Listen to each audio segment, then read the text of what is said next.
সুনামগঞ্জের দোয়ারাবাজার উপজেলার দোহালিয়া ইউনিয়নের কয়েকটি গ্রাম ও শিক্ষা প্রতিষ্ঠানের গুরুত্বপূর্ণ পাকা রাস্তায় সামান্য বৃষ্টি হলেই হাঁটু পানি জমে।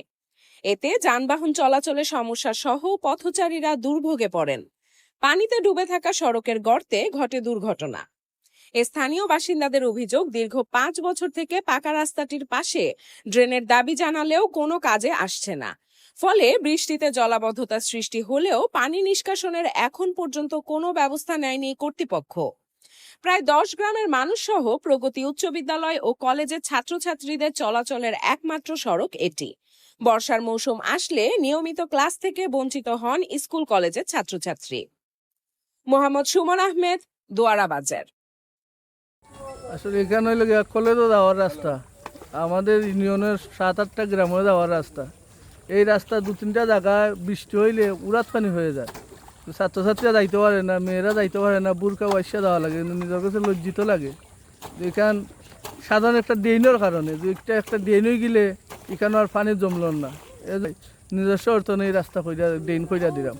আশা করি যদি সরকারি কোনো প্রজেক্ট আইতো, প্রজেক্ট আইয়া হইলে স্থায়ীভাবে একটা সমাধান হয়ে গেল না। আমরা একটা আবদার, যাতে সরকারি একটা প্রজেক্ট আইয়া এটা একটা স্থায়ীভাবে একটা সমাধান হয়। ফোটে প্রায় কোমর পানির মতো জমা যায়।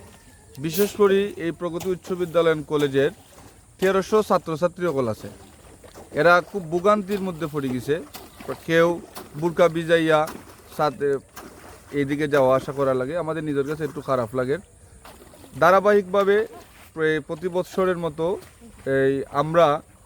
আমি লুৎফুর ভাই এরা ড্রেনটা ক্লিয়ার করে দিলাম, যাতে পানি ফুটি খুব সহজে নিষ্কাশন হয় এবং স্কুলের ছাত্রছাত্রী সকল এবং সাধারণ জনতা খুব স্বাভাবিকভাবে একটু চলাফেরা করতে পারে। তো আমরা এটা আবেদন জানাইমো স্থানীয় সরকারের কাছে, চেয়ারম্যান সাহেব বা এই ইউনিয়ন পরিষদের যারা সদস্যবৃন্দ সকল আছেন, যারা আমরা এই জায়গাতে একটা প্রজেক্ট আনিয়া ইউনো মহোদয়ের সাথে আলাপ করিয়া একটা ড্রেনের ব্যবস্থা করে দেওয়া, এই আকুল আবেদন জানাইয়া আমি আমার সংক্ষিপ্ত কথা এখানেই শেষ। আসসালামু আলাইকুম।